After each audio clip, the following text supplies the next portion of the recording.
Boa noite a todos e todas. Estamos iniciando mais uma live, o mundo social pós-pandemia, e hoje nossos convidados Nathalie Silvestre, Monique Nogueira e Danilo de Oliveira. Vamos abrir todos os quatro aqui, deixa eu abrir os microfones. Oi, abram os microfones aí.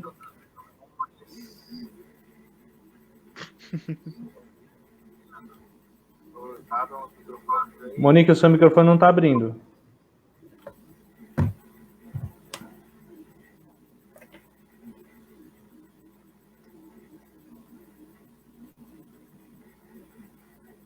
O Danilo caiu. Daqui a pouco ele volta. O Monique, o seu microfone tem que abrir aí, que ele não está permitindo eu abrir por aqui.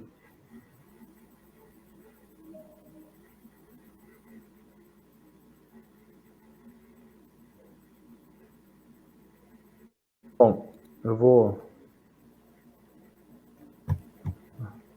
Monique, tá me ouvindo?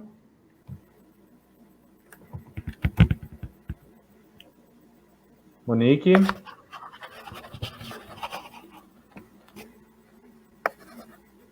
Deixa eu tentar outro contato com ela, que eu acho que ela não está ouvindo a gente. Pequenos problemas técnicos.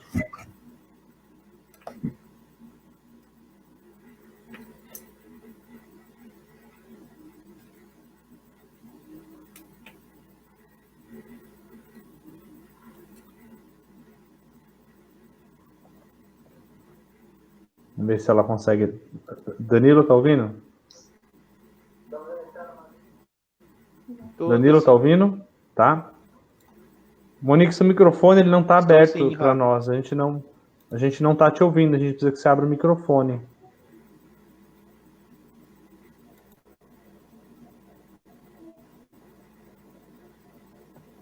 Ela não tá conseguindo ouvir a gente.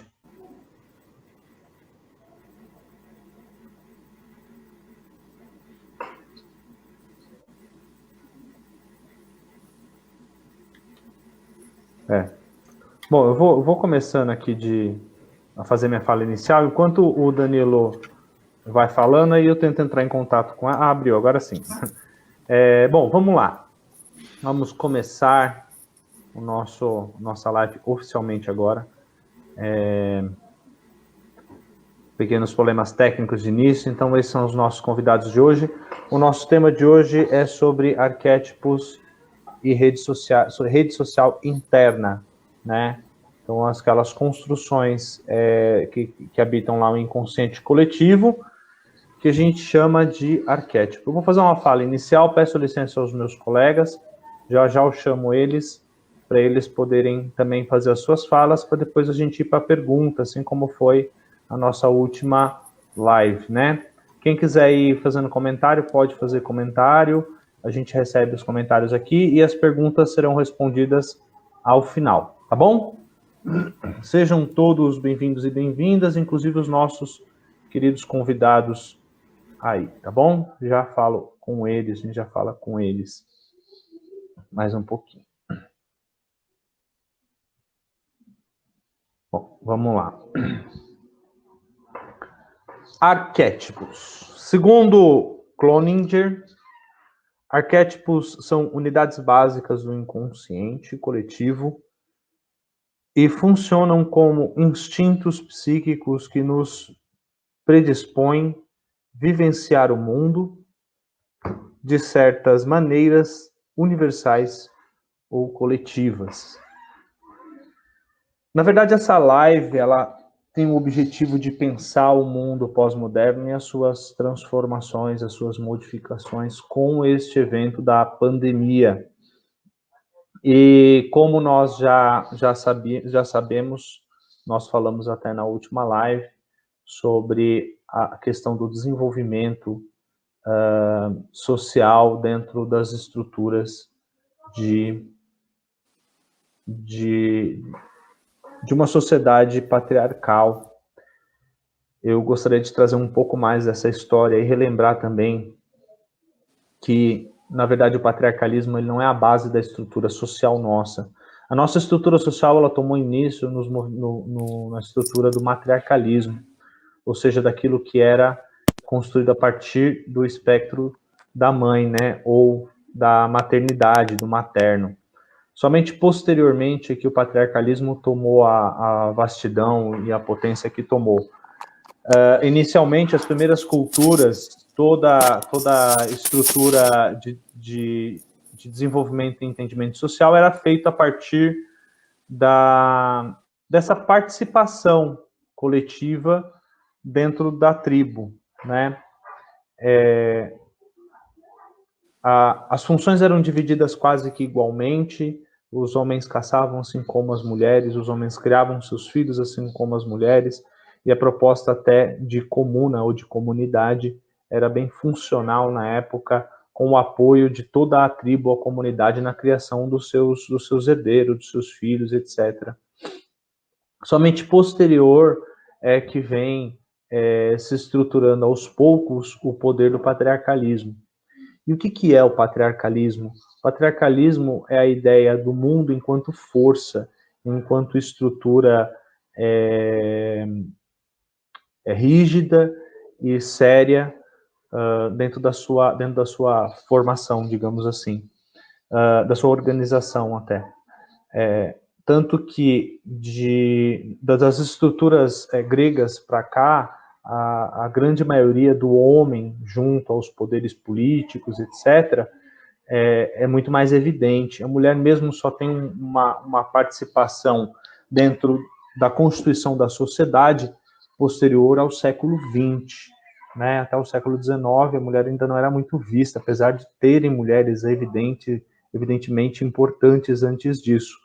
Mas sempre muito apagadas ou rejeitadas pelo poder patriarcal, pelo poder masculino. Nós temos exemplos de estrutura, como, por exemplo, o cristianismo, que segue uma estrutura patriarcal. No entanto, na sua base, o cristianismo tinha dois deuses, um deus mulher e um deus homem. Somente a partir de Constantino é que vão se decidir por um deus masculino. Assim mesmo aconteceu nas estruturas das tribos africanas. A cultura africana ela é uma cultura baseada nas mulheres, nas deusas mulheres, nas entidades mulheres. Posteriormente é que, na verdade, essa cultura vai também se estruturar dentro dos deuses masculinos, em especial o orixá, ou a tribo de Xangô, que é o Oió, que é a primeira tribo central ali da região da África, que existe até hoje, patrimônio histórico cultural da África. Em outras culturas, como por exemplo a nórdica, a situação também é similar. A estrutura matriarcal ela é base na cultura nórdica, e somente posterior é que isso vai se consumindo pelo patriarcalismo. O patriarcalismo, segundo o Beighton, ele tem uma evidência de poder sobre o matriarcal em questão de rigidez. Ele torna o matriarcal desinteressante ou não espesso ou não firme para se manter em prol da ideia de que ele assuma um poder. Com a evolução da sociedade, cada vez mais o patriarcalismo toma a sua evidência, principalmente nas revoluções industriais, nas revoluções sociais do século XIX e século XX, quando então nasce a modernidade. E até hoje o matriarcalismo ele sempre fica em segundo plano ou como uma segunda participação, uma segunda necessidade do ser humano. O matriarcalismo na sua vida ela também é evidente no começo dela, quando a sua mãe ela é essencial para o seu desenvolvimento. E muito depois é que você começa a se evidenciar pelo patriarcalismo. O Beighton também fala de um outro arquétipo, que é o arquétipo da alteridade. Que esse eu acho muito interessante. Por quê? porque nós estamos falando de uma ideia de uma sociedade que se divide entre o patriarcal e o matriarcal. É uma ideia de que o mundo, ele não é nem patriarcal e nem matriarcal, mas ele é ambos divididos na sua potência, né? Eu sou tanto patriarcal quanto matriarcal. E eu tenho uma visão utópica de que um dia a gente chegaria nesse nível. No entanto, esse processo, segundo Byton, ele só acontece com o processo do viver. Então eu vivo, e quando eu chego ao fim desse meu processo de viver, é que eu começo a ter o aspecto da alteridade, ou da divisão dos dois conhecimentos. E aí é onde entra a pandemia. Uma doença que hoje, no Brasil, matou quase 9 mil pessoas, 9 mil pessoas sendo enlutadas, sendo enterradas, muitas vezes sem o adeus do seu familiar ou devido ao adeus do seu familiar. E recentemente teve uma imagem que eu gostaria de mostrar para vocês, que eu acho que é uma imagem bastante simbólica, né, na sua estrutura, que é essa aqui. Deixa eu abrir ela de uma vez, isso. Que é a imagem de uma das manifestantes enfermeiras, e diante dela uma manifestante opositora, né, a essa enfermeira. E eu não quero que vocês se concentrem nas polaridades políticas, mas na sombra que faz um chão, que é de um arquétipo também, né, o arquétipo da morte, o arquétipo daquele espírito que vem buscar as pessoas para uma nova trajetória, para uma nova caminhada. E é com essa imagem, é com essa ideia dessa transformação, desse momento de pensarmos que o mundo, ele acaba, renasce, nasce, e, enfim, a vida é essa situação cíclica. Mas, acima de tudo, pensar que essa imagem... Deixa eu abrir mais ela. Não vai dar para abrir mais ela, não. Essa imagem, ela talvez traduza o momento que nós estamos vivendo. Em meio à polaridade, em meio às brigas, nós temos o arquétipo da morte, dialogando com nós, dialogando com cada um de nós. Né? Vou trazer eles de volta aqui, porque eles são mais interessantes e mais bonitos que eu. Vou abrir os microfones deles também, para eles falarem. Gente, abram os microfones aí, por favor. Se vocês quiserem deixar só eu abrir e fechar, eu prefiro até. Aê, o Danilo caiu de novo. O Danilo tá caindo hoje. Boa noite, como é que vocês estão? Boa noite. Boa noite, tudo bem? Boa noite a todos. O Danilo voltando aí, ó. Oi, Dan. Vamos começar você falando enquanto não cai essa internet aí? Uma fala de 2 minutos, né? Vai, correndo antes que caia. Se cair, a gente pega a outra pessoa para falar depois. Boa noite a todas e todos. Tá bom? Acho que qualquer pessoa que você nasce na rua tem uma conexão melhor que a minha, viu? Não faz mal, não. Danilo, manda ver aí. Vou deixar você aí. As meninas vão ouvir você um pouquinho, depois as meninas vão falar. Eu escolhi o Danilo para falar primeiro, gente. Não é por causa do patriarcalismo, não. Eu escolhi porque ele é o único que não é psicólogo dentro de nós três, e ele vai trazer um outro ponto de vista sobre o que nós estamos dialogando hoje, tá bom? Então, boa sorte aí, Danilo. Manda ver. Obrigado. Bom, boa noite a todos e todas.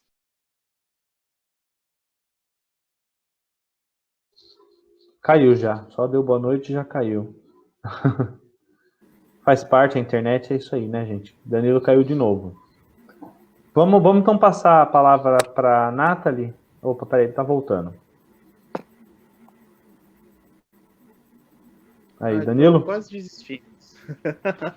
Não, fala aí, a gente quer te ouvir.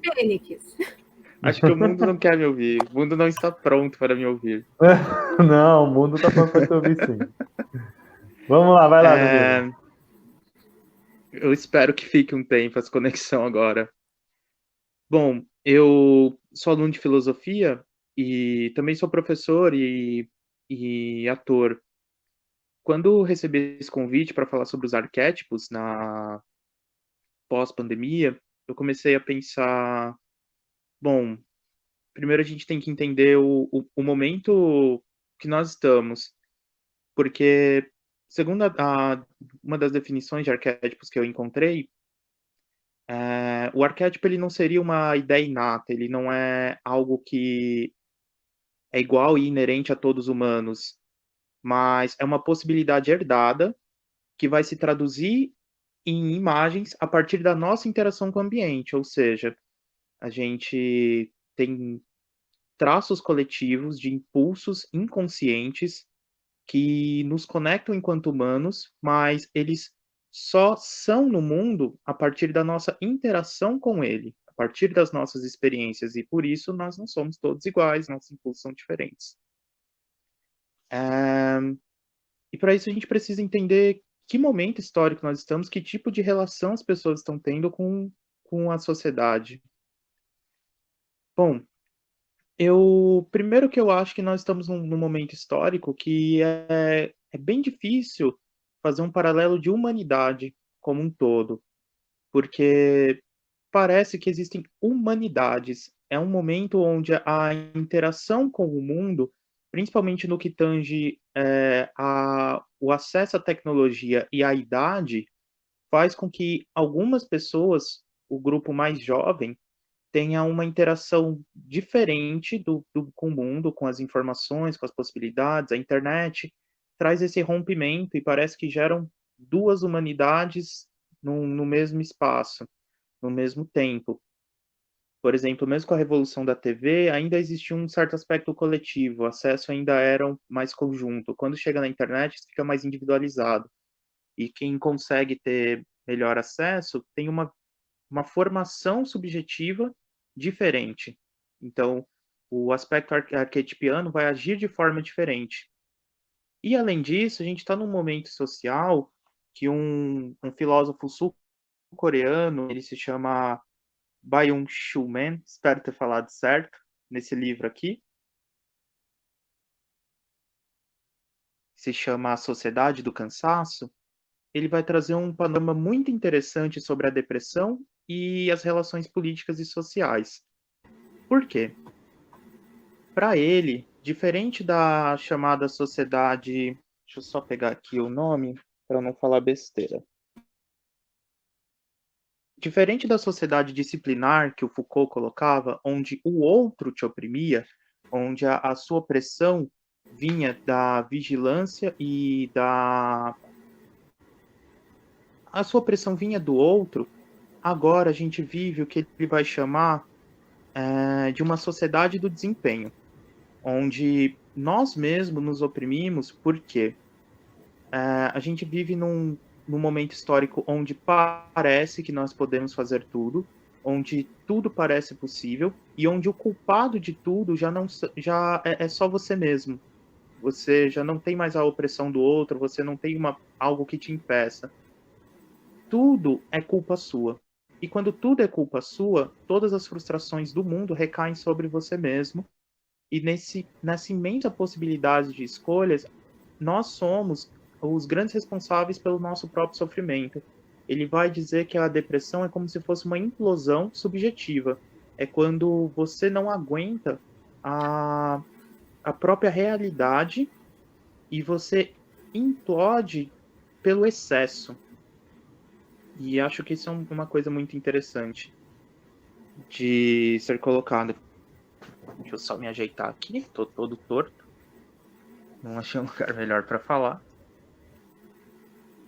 Porque na chamada de sociedade do desempenho, todas as nossas relações, as relações afetivas,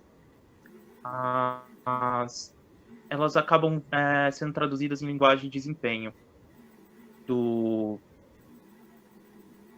eu te dou tanto, eu quero tanto, nós nos tornamos algo parecido com o que o Marx vai chamar de reificação, mas ele vai dizer num nível mais acelerado.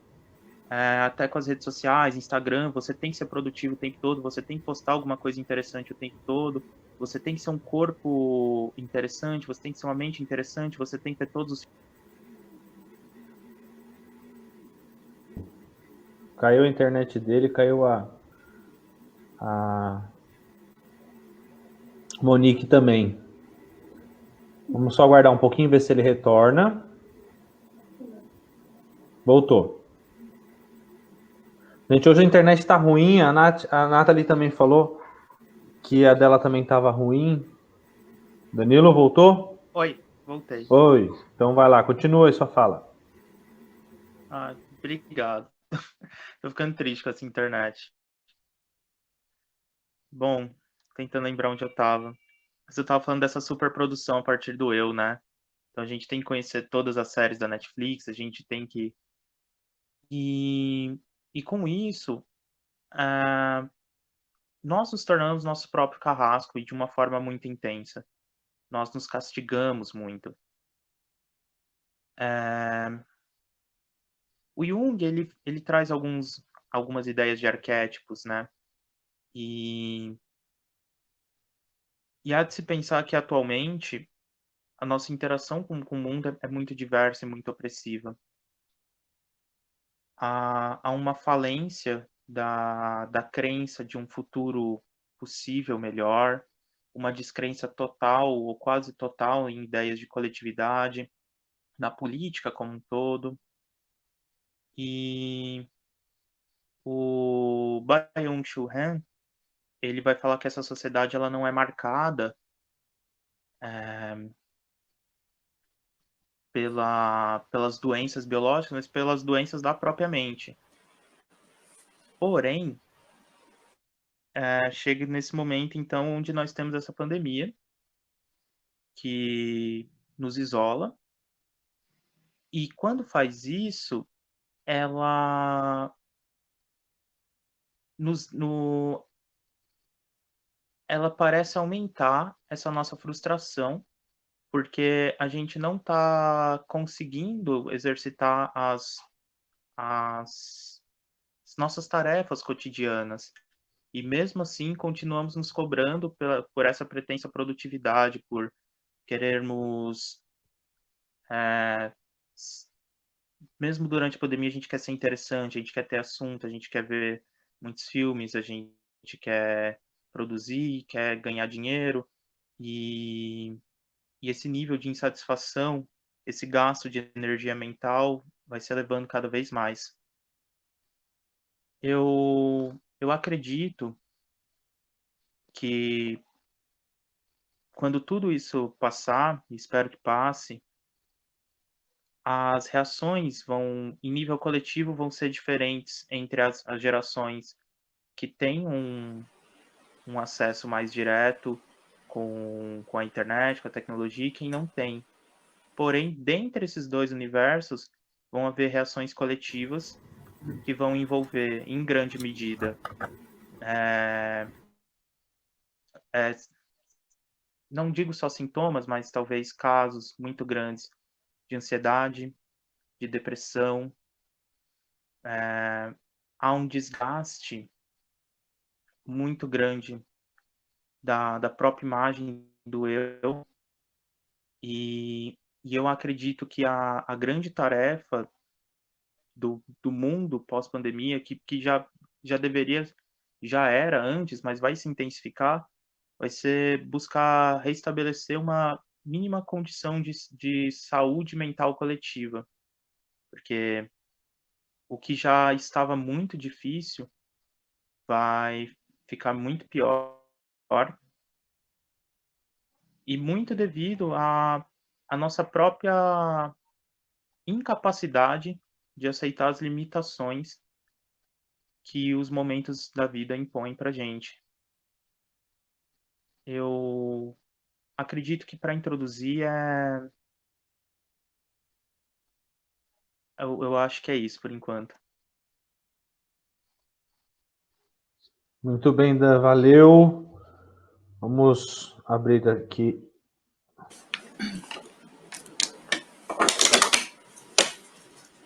Nathalie, seu microfone tem que liberar aí. Ele não está abrindo aqui para mim.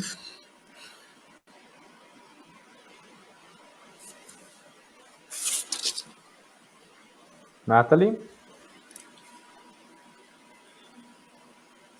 Bom, não está abrindo aqui o microfone, mas como a Monique vai falar, passar a palavra para a Monique, eu vou fazer contato com a Nathalie aqui para liberar o microfone dela. Obrigado, Dan. Você viu os comentários aqui, daqui a pouco a gente vai ler alguns deles, tá bom?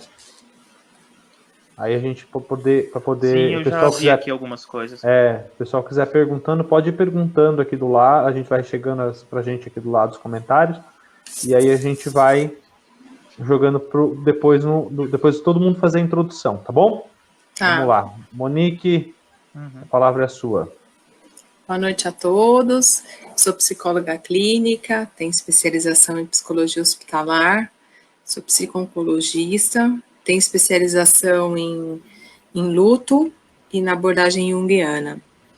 E em relação ao cenário atual, o que eu tenho visto em relação aos arquétipos é como se eu visse um arquétipo protagonista e alguns outros arquétipos ao redor da situação que a gente está vivendo, né?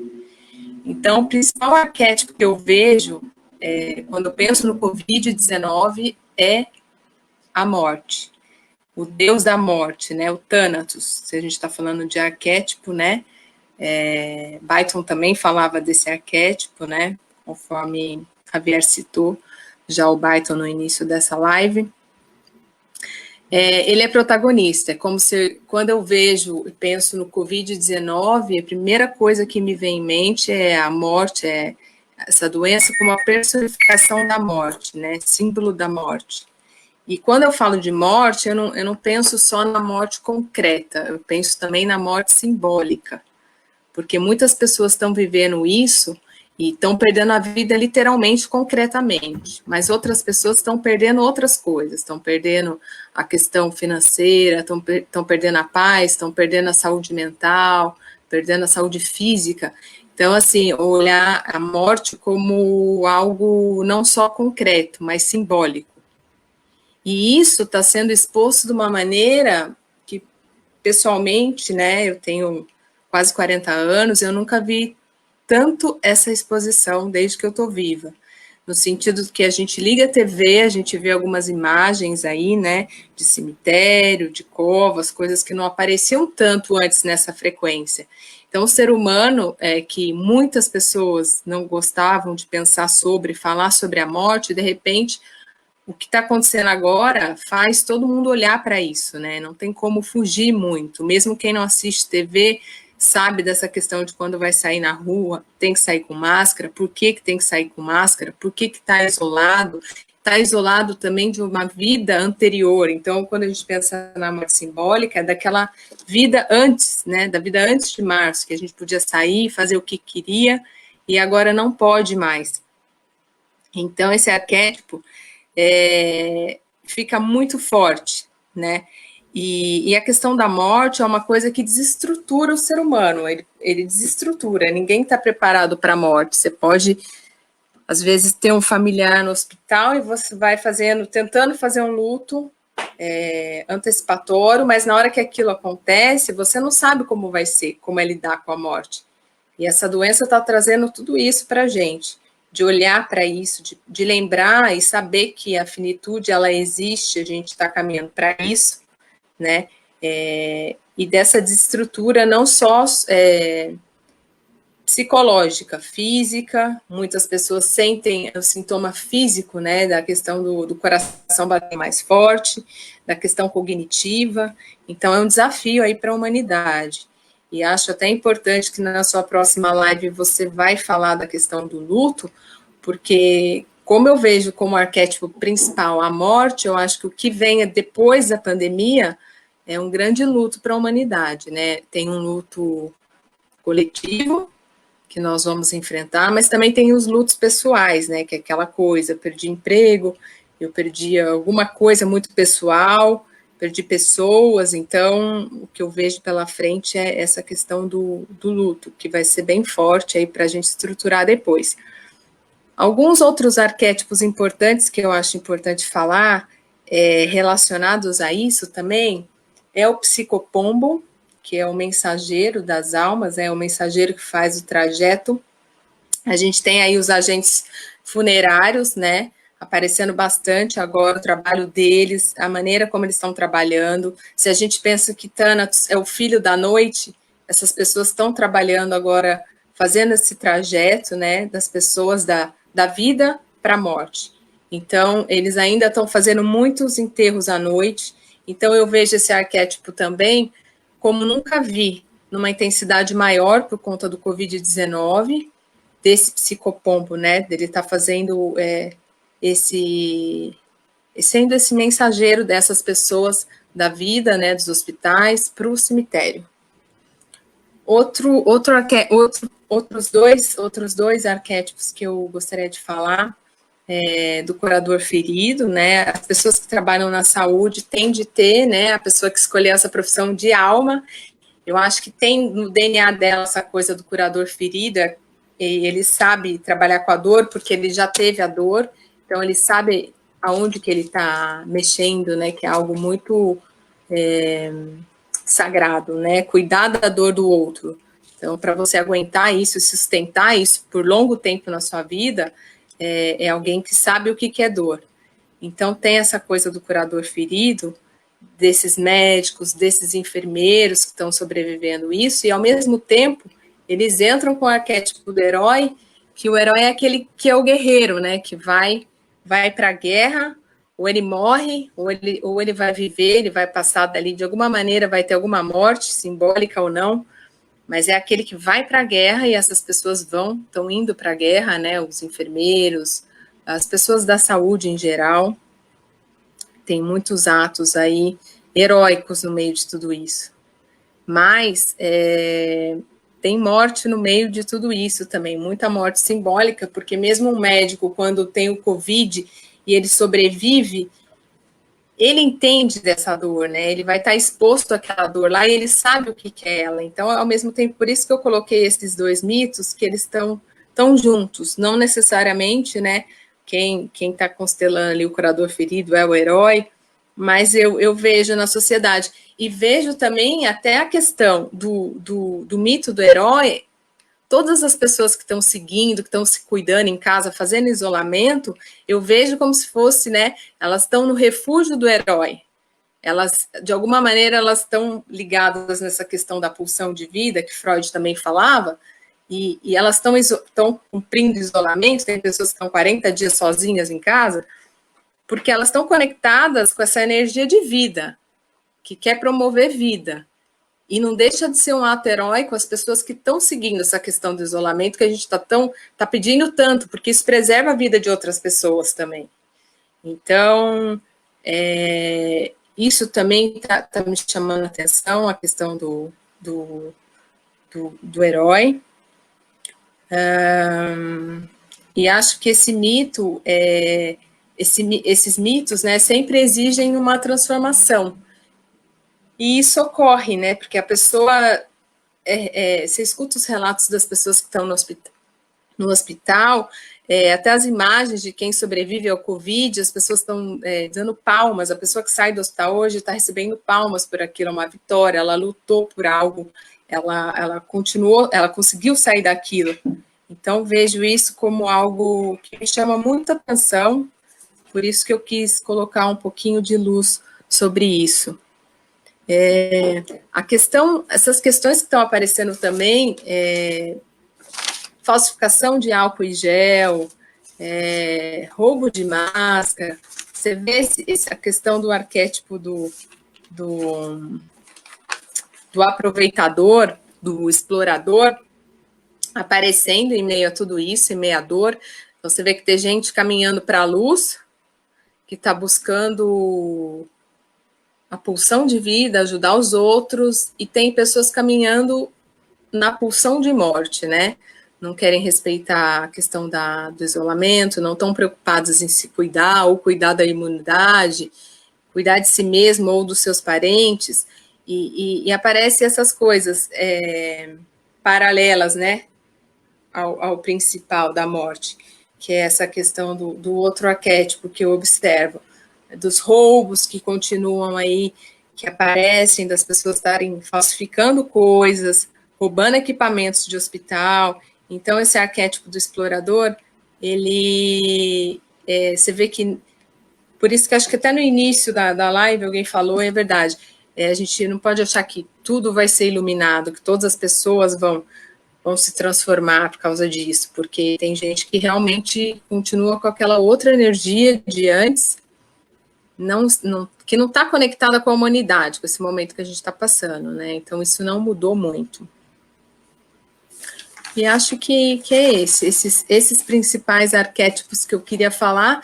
E em relação à sombra, eu acho que tudo isso que a gente enfrenta acaba conectando algumas pessoas com aspectos sombrios, né, através de um arquétipo, que é isso do explorador, mas vejo como um aspecto sombrio dessas pessoas que estão conectadas com isso. E agora, o movimento pós-pandemia, né, que eu vejo, eu falei no início da live, assim, é nesse sentido, eu acho que a gente tem um grande luto pela frente para cuidar, luto coletivo, luto individual, luto não reconhecido também vai aparecer, então a sua próxima live vai ser muito sequência dessa mesmo. Se a gente está falando de morte agora, o que vem a seguir é um grande luto a ser cuidado.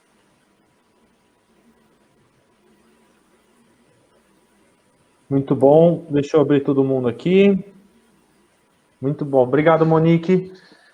Deixa eu só aproveitar que a Monique já falou. Dia 20 nós já temos agendado a próxima live. Na última a gente não tinha agendado essa, que a gente ia ver a repercussão que teve. Nós chegamos a ter quase 500 pessoas assistiram a live. No dia, foram 50 pessoas que a gente chegou. Depois a live ficou disponível no Facebook, no Instagram. No Instagram não. No Facebook e no YouTube, e aí somando tudo, deu quase 500 pessoas conseguiram assistir a live, e aí devido a esse sucesso, a gente resolveu dar continuidade, aí convidei esse pessoal aqui, a Monique, a Nathalie e o Danilo para poderem falar, e já agendamos a próxima para o dia 20, e já estamos preparando a outra para daqui a um mês, né? Já estamos conversando com algumas pessoas que vão participar. Então agora, Nathalie, minha colega de faculdade, minha colega de trabalho na faculdade, amiga, pessoal, com você, pode falar.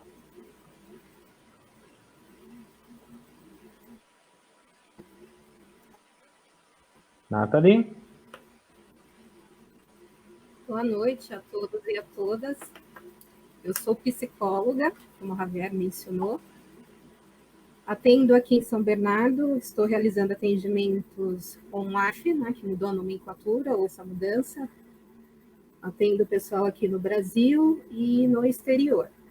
Dentro dessa movimentação que a gente vê hoje, e a Monique explanou bem os arquétipos, eu poderia utilizar como um arquétipo, inclusive com aquela figura que você trouxe, Javier, da morte, poderia citar como exemplo o arquétipo da Fênix, que é um arquétipo que eu utilizo bastante com os pacientes, e acredito que ele está bem enraizado nesse momento de pandemia que nós estamos vivendo. O que é o arquétipo da Fênix? É um pássaro da mitologia grega que entrava em algo. Sim, ele renascia das suas próprias cinzas, e esse pássaro também era dotado de uma força descomunal que permitia aguentar pesos maiores do que a si mesmo. E é o que tem acontecido nesse cenário aí que nós estamos vivendo. E se nós voltarmos a um tempo, alguns anos atrás, em torno de 2, mais ou menos, não me recordo ao certo, na época da Olimpíada, foi o arquétipo do tatu, com referência ao animal. Mas o nosso arquétipo de poder no Brasil, que não é muito usado e não é feito referência, é a onça. E naquele período, a nossa onça ela já estava bem ferida, bem machucada, que traz o arquétipo aí do curador ferido, que a Monique colocou, e não é utilizado como aspecto de poder dentro do nosso país. E quando a gente pensa nesse cenário de dor que está sendo causado, que as famílias aí estão sofrendo, nós estamos adotando novamente um arquétipo ao qual foi usado na Olimpíada, o tatu.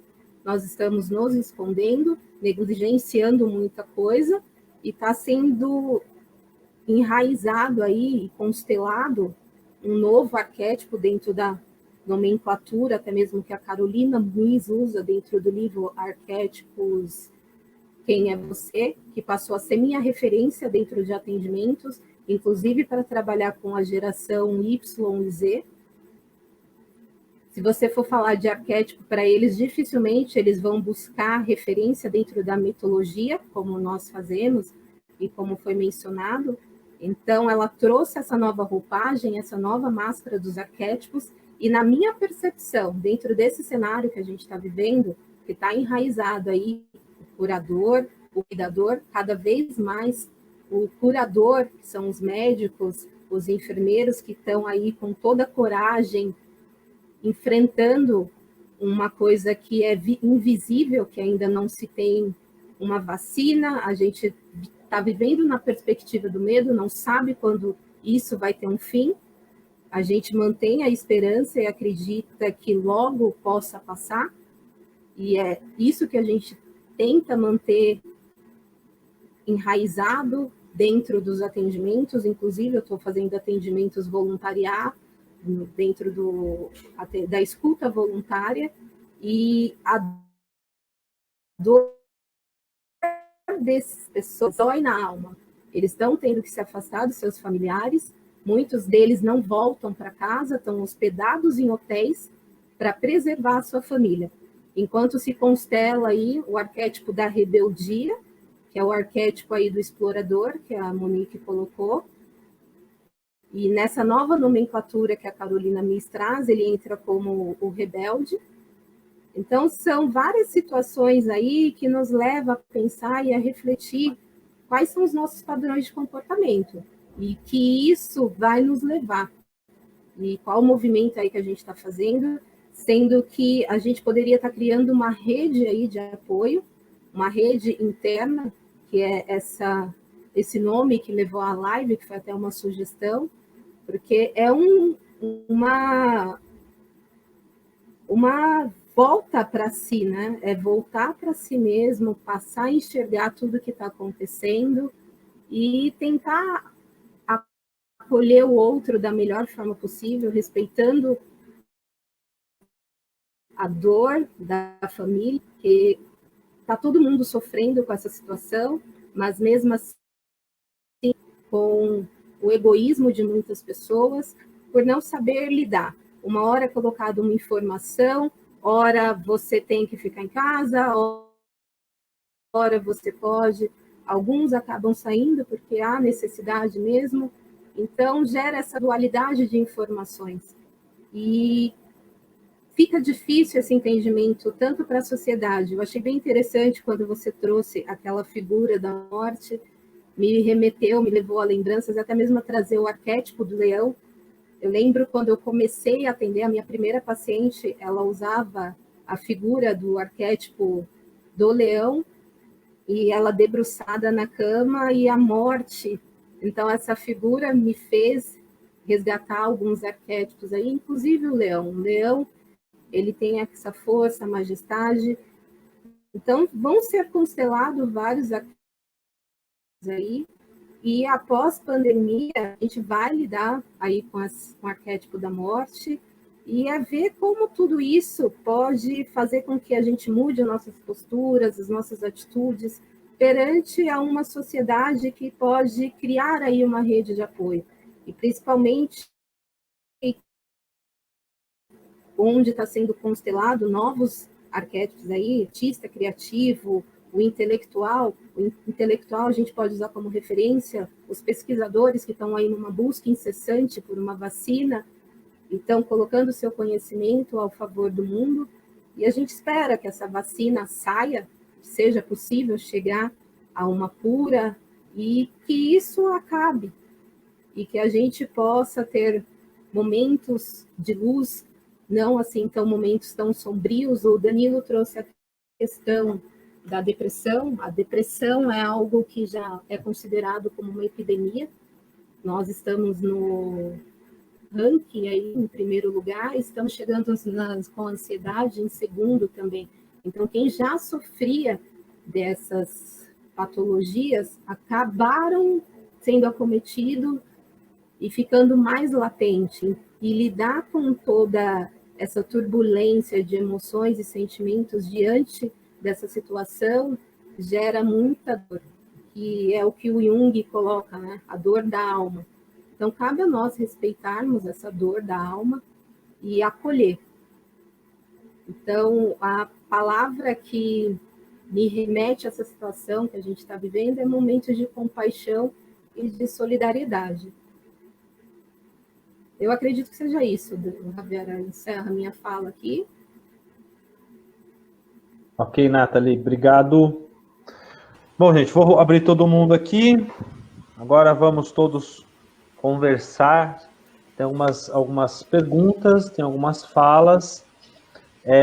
Só para esclarecer também, aqui embaixo tem o telefone da Nathalie, para quem quiser passar por, ou pelo menos conhecer os atendimentos dela, o trabalho dela como psicóloga. Tá aí o telefone dela. Eu vou dar o tempo de vocês anotarem, ó, 011 94322 1966. E também tem o telefone da Monique, psicóloga também, 11 964 24 8888.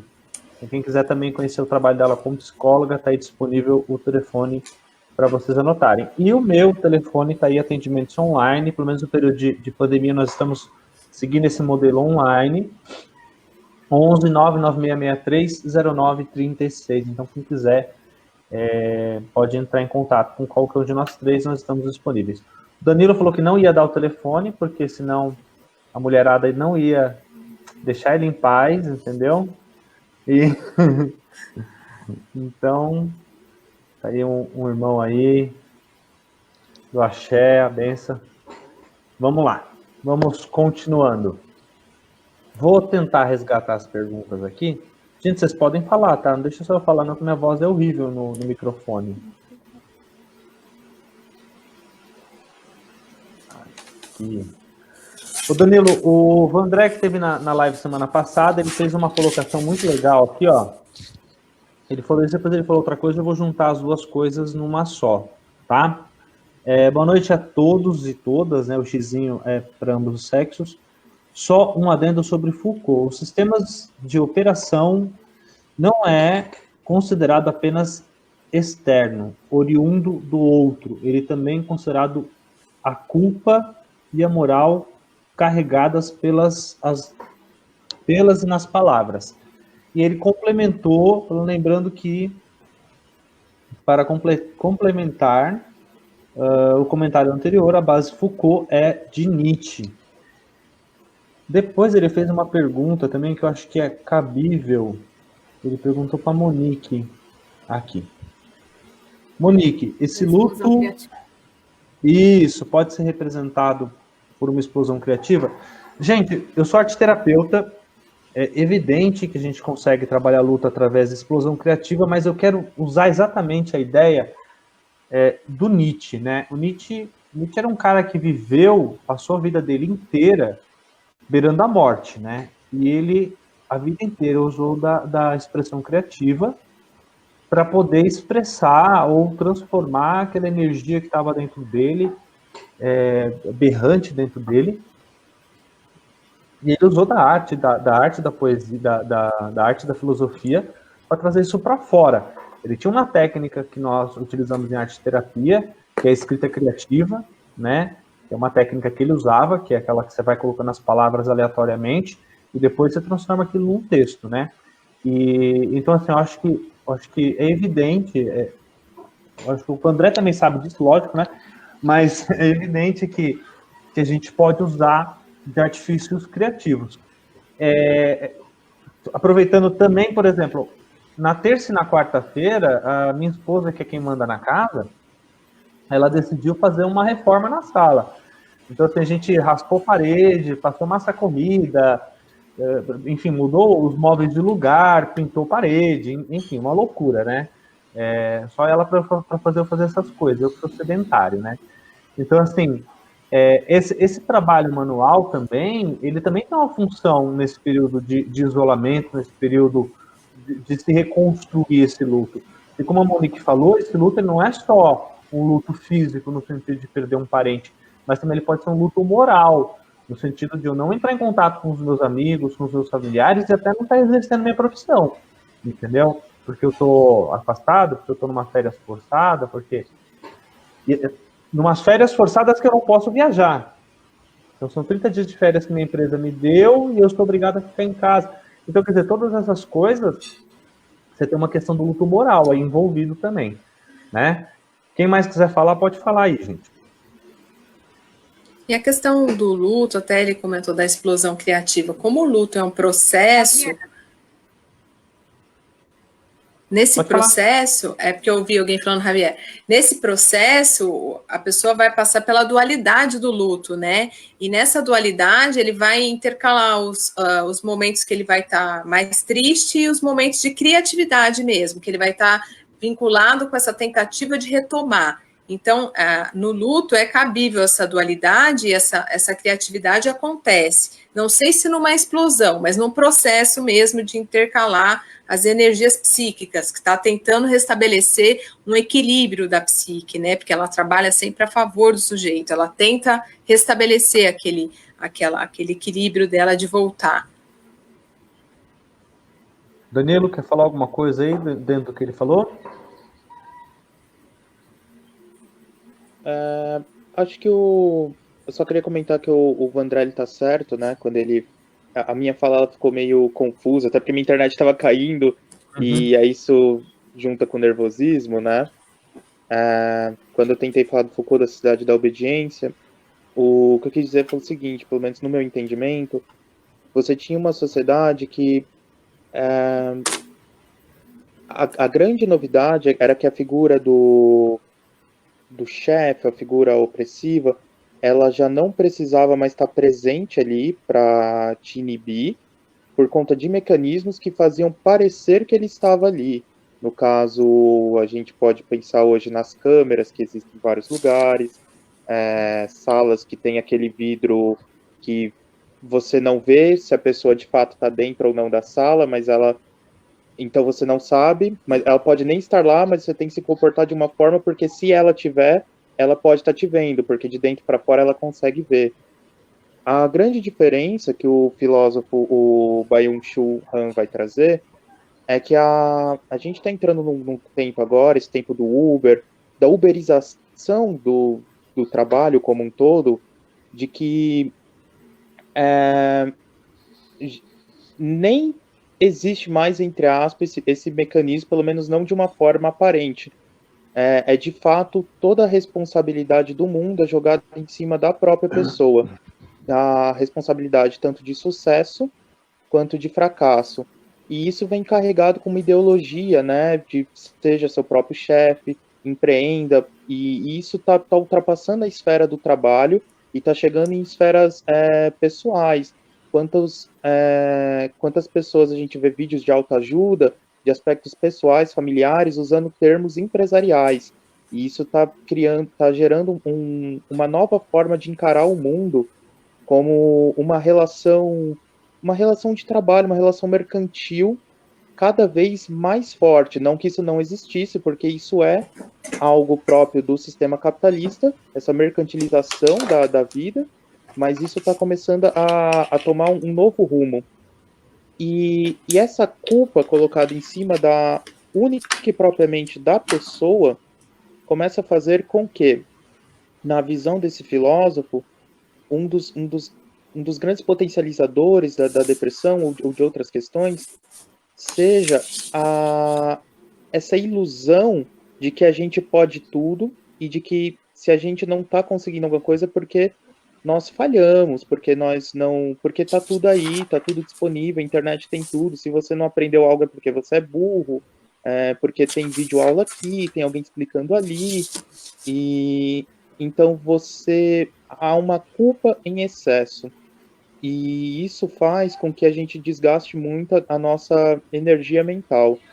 E aí, quando a gente pensa nas pessoas isoladas, o que eu mais vejo, agora falando a partir de amigos, de familiares, é um sentimento de culpa exagerado, porque não está conseguindo ser produtivo, porque não está conseguindo. Eu reclamava que eu não conseguia ler um livro porque eu não tinha tempo. Teoricamente, agora eu tenho tempo, eu não estou conseguindo ler um livro.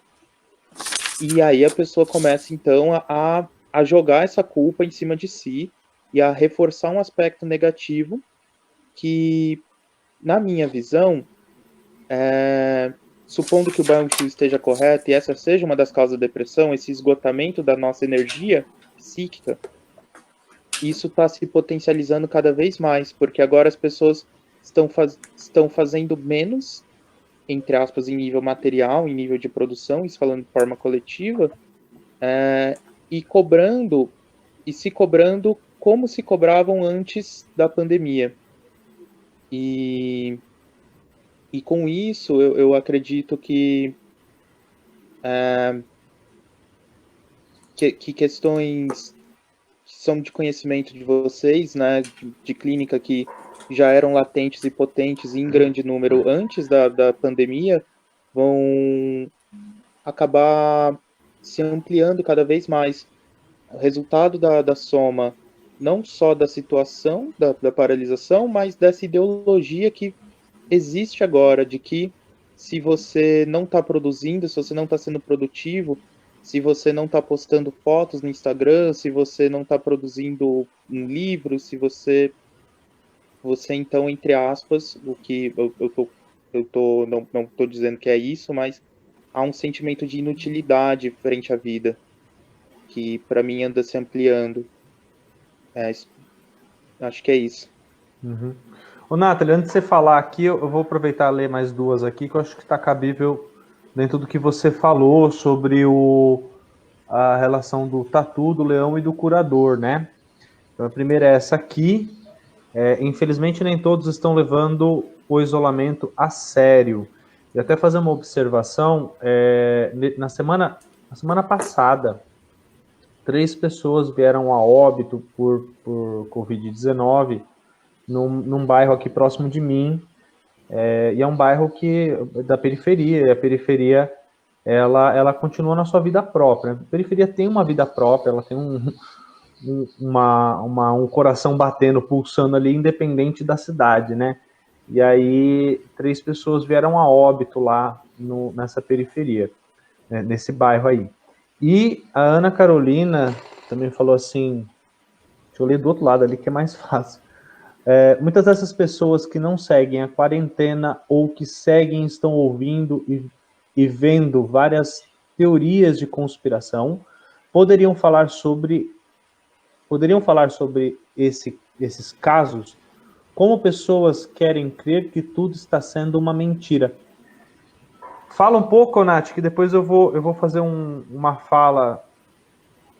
Hoje eu estava vendo uma live do programa dos Barbas, eu não sei que Barbas, do Rafinha Bastos, com uma pessoa, e aí ela falou uma coisa interessante, depois eu faço o adendo. Fala você primeiro, Nathalie, pra gente, por favor. Eu acho que tá com delay para ela.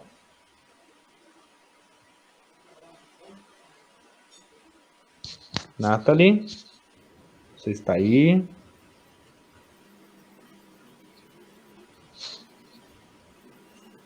O primeiro comentário do André, quanto à criatividade, ela entra bem no que a autora ela coloca, do artista criativo. Hoje a gente está vivendo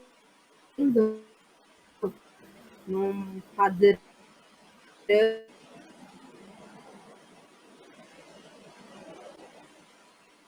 A internet dela está travando bastante. Da rede social para se colocar o seu trabalho em evidência, porque esses artistas, eles não estão podendo mais sair de casa, como nós, então eles estão utilizando os meios de comunicação deles, como eles já utilizavam, e partindo da criatividade mesmo. Enquanto a escrita terapêutica que você colocou é um recurso que eu utilizo bastante dentro da psicoterapia, e que é comprovado cientificamente, quanto mais você escreve, mais você coloca ali, você consegue colocar, dar evasão para o que você está sentindo, das emoções e dos sentimentos que vêm à tona. E o que o Dan colocou do sentimento de culpa entra no arquétipo da cuidadora, que é até um mito que é levantado em questão, se você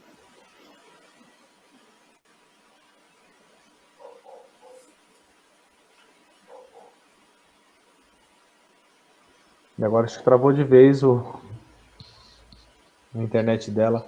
Hoje, essa semana, a internet está bem ruim. Peraí que ela tá retornando aqui para mim. Aí, voltou, Nathalie? Voltou? voltei. Tá. Eu tava falando da cuidadora. Travou para nós na cuidadora.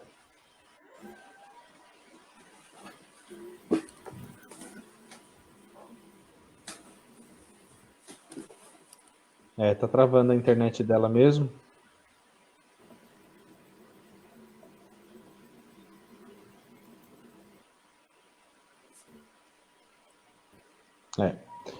Deixa eu só...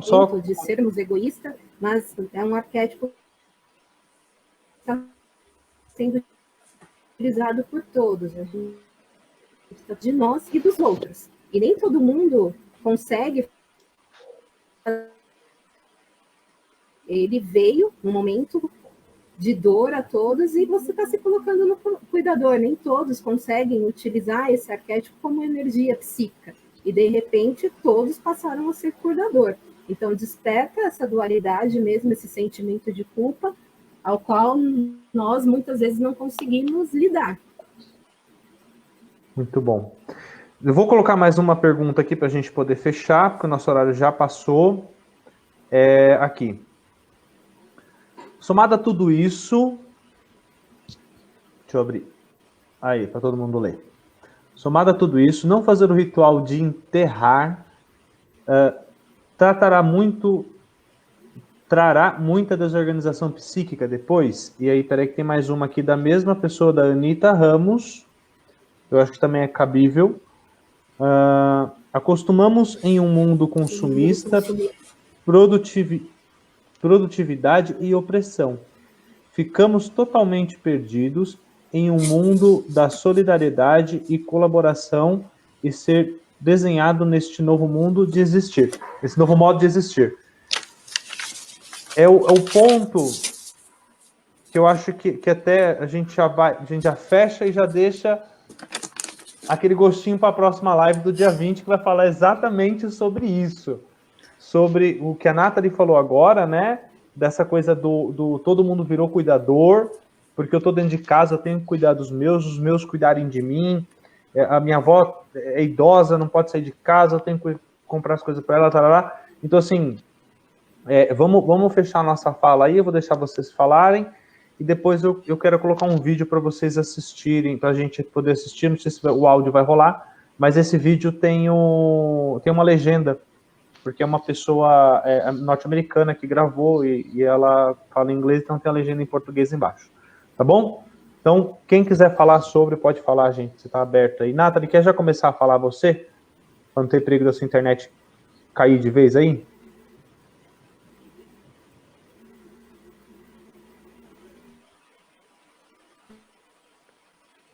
Ela tá com um delay grande lá, eu acho. Ou tá travado.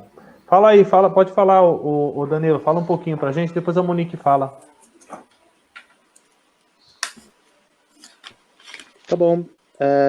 Primeiro eu quero agradecer a todo mundo que viu, dizer que eu estou aberto às dúvidas que ficarem, porque esse problema com a internet faz com que a gente não consiga se concentrar e explicar tudo da forma como a gente gostaria, né? E e dizer que, pelo menos, eu tenho uma crença pessoal, enfim, boba, de que se a gente pode imaginar um cenário, ele é possível de alguma forma. E por mais difícil e duro que seja, acho que mais do que imaginar um retorno à normalidade no pós-pandemia, eu acho que o contato com tudo que ela vai trazer, com todas essas questões, com todo esse excesso de luto, também pode ser transmutado em conhecimento positivo e pode nos ajudar a pensar novos meios de estarmos inseridos no mundo e de sermos mais úteis, não no sentido produtivo da coisa, mas no sentido solidário, de sermos mais solidários, sermos mais comunitários, de galgarmos um futuro melhor. Eu acho que a mensagem que eu tenho que deixar no fim é uma mensagem de esperança. Eu trouxe bastantes aspectos desesperançosos sobre o mundo atualmente, mas porque eu acho que a gente tem que se basear na realidade também, para não criar falsas esperanças. A gente entende como está tudo ruim, e a partir do entendimento real do mundo, que a gente pode, de fato, tentar agir nele. Então, obrigado. Monique, pode falar, dar suas considerações finais aí, também acrescentar na fala dos colegas. Tá, quero agradecer ao Javier em primeiro lugar, né, pelo convite de estar aqui falando hoje, obrigada. A todo mundo que está ouvindo, né, nos ouvindo hoje aqui. Bem colocada a questão que a Anitta falou em relação aos rituais, porque o ritual é uma coisa fundamental nessa questão do rito de passagem. Então, a pessoa está transitando da vida para a morte. Mircea Eliade já falava dessa questão dos rituais, como eles são importantes para a pessoa, para o enlutado lidar com aquela questão de despedir, de fazer a última homenagem, de escolher a cor da flor, aonde vai ser o enterro, como que vai ser o enterro, quem ele vai convidar. Tudo isso é uma maneira de já ajudando a psique da pessoa a realmente acreditar que aquilo aconteceu, que aquela perda ocorreu concretamente. E isso favorece muito no processo de luto. Mesmo em luto complicado, quando os psicólogos vão investigar essa questão de como foi feito a despedida, o ritual, se ele teve a oportunidade de estar, se estava num outro país ou não. Então, essa questão que a Anitta colocou, realmente, de não poder se despedir, algumas pessoas relatam que viram o familiar indo para o hospital e não viu mais. O que viu depois foi um caixão. Então, a gente viu imagens de algumas cidades dos caixões, um em cima do outro. Isso tudo é uma dor para a humanidade total. Para a gente lidar com isso, fica essa dor aí para a gente transformar, né, em algo criativo, mas é um processo, né, uma coisa que vai ocorrer rápido, né, é um processo, o processo do luto, ele tem as fases dele, né, tem a questão da dualidade, mas também, como ele mencionou antes, eu tenho esperança, em meio a tanta dor, a gente vem vendo algumas demonstrações aí de amor, de cuidado, de pessoas aí com o arquétipo do salvador da pátria, né, de ajudar o outro, de levar os caminhoneiros, né, fazendo o trabalho deles, de levar a comida de um lugar para o outro. São muitas pessoas nesse trabalho aí que estão fazendo mesmo de coração. Você vê que tem amor em tudo isso. Então, eu acho que não é indolor o nosso caminho, mas vejo com esperança também. Obrigada a todos. Nathalie está conseguindo falar de novo? Não está caindo a internet dela, mas tenho certeza que ela ficou muito feliz em participar. Nathalie é uma pessoa excelente, uma grande psicóloga. Eu vou agradecer a presença de vocês três, né? Nathalie, está conseguindo falar agora?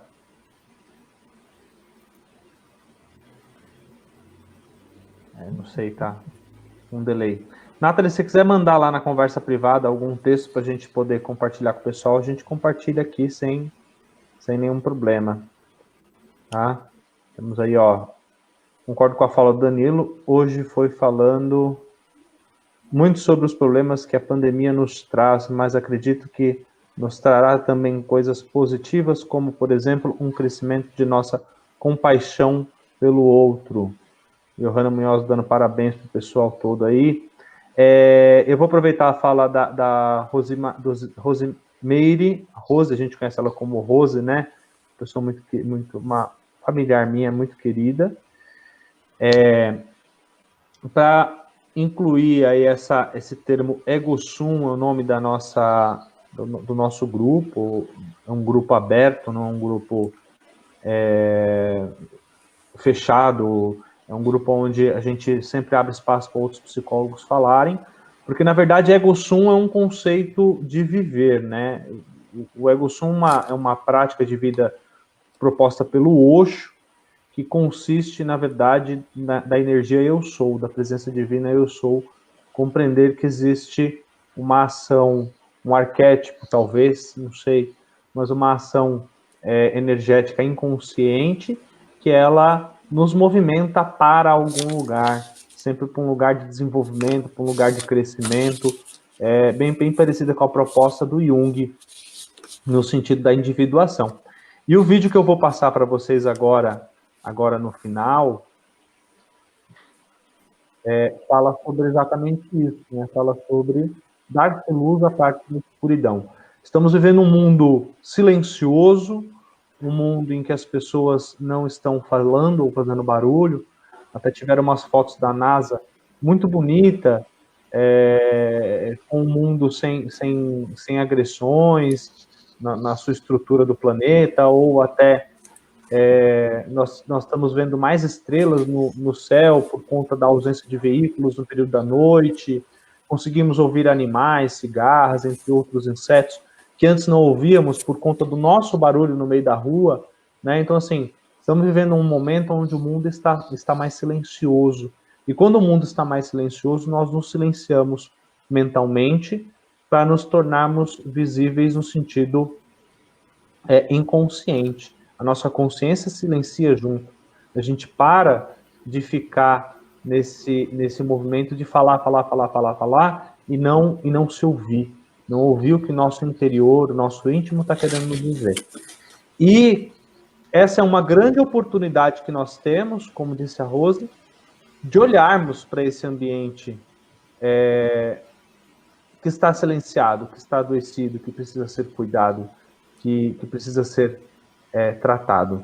Então eu vou colocar aqui o vídeo para vocês. Espera aí que eu vou ter que... Quem está falando é a Bertice Berry, que eu acho que ela é uma estilista, mas o mais interessante aqui é o fato dela trazer essa visão de uma mulher negra que desde criança trabalhava como empregada doméstica. E depois a gente faz o fechamento todos juntos, tá bom? Um minutinho só para a gente ouvir ela.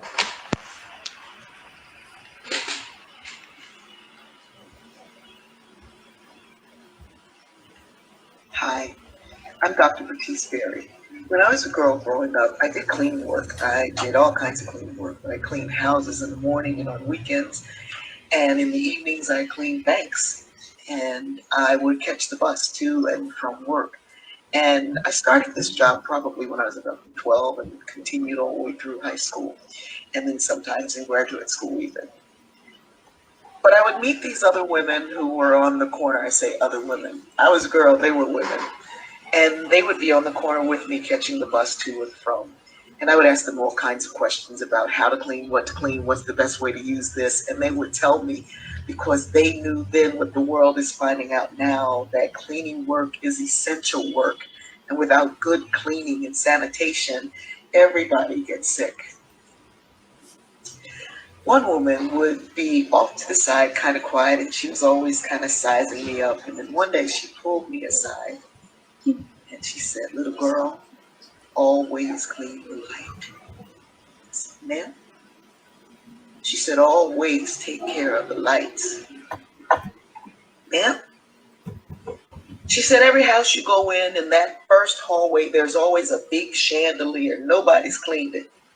Get yourself a ladder, climb up there, climb up to that light, and take your solution with you, put it in a little bowl, and clean each crystal, and clean the base, and make sure you clean the bulb, make sure you clean the light itself, because nobody cleans the light.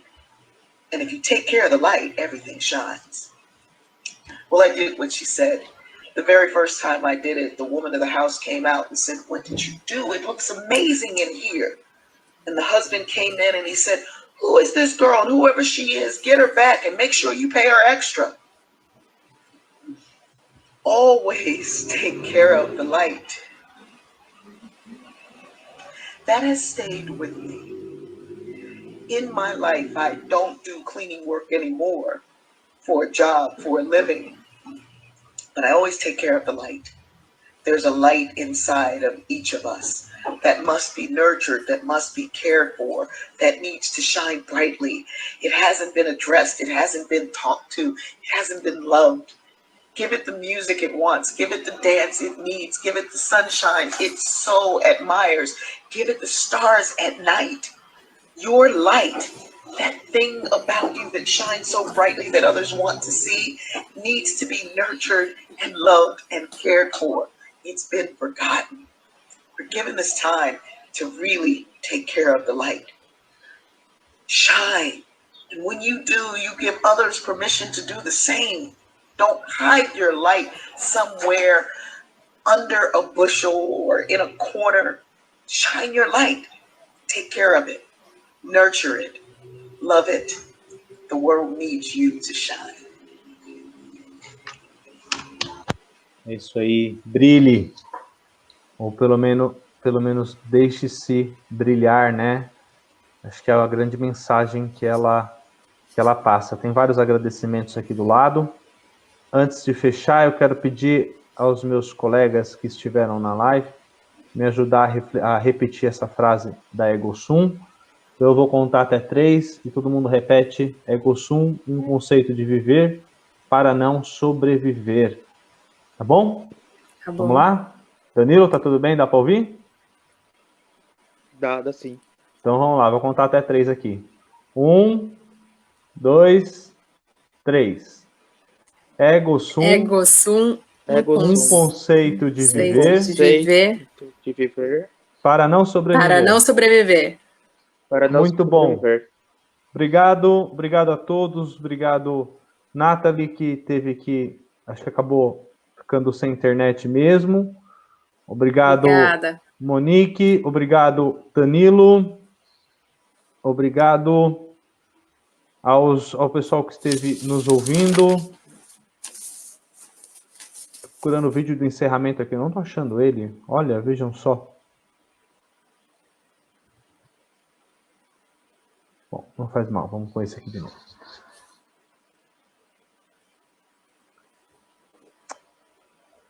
Pequenas falhas técnicas. Tchau, Monique. Obrigado. Tchau, obrigada. Boa noite. Boa noite. Obrigado a todos e todas que estiveram nos acompanhando. Espero que tenham gostado. Dia 20 nós teremos outra live. Temos já os convidados da live. Não vou citar nomes, eu vou deixar para semana que vem, na outra, na verdade, né? Na quarta-feira que vem, vocês vão saber quem são os nossos convidados. São pessoas especialistas no tema de luto, que vão dar o seu ar para poder falar um pouco. A Nathalie deixou aqui, ó. E no final sobrevivemos mais um dia. Sobreviver nada mais é que renascer. Sobreviver é ser fênix. Obrigado, Nathalie. Nathalie é fantástica. Ela sempre traz umas colocações maravilhosas. Obrigado, gente.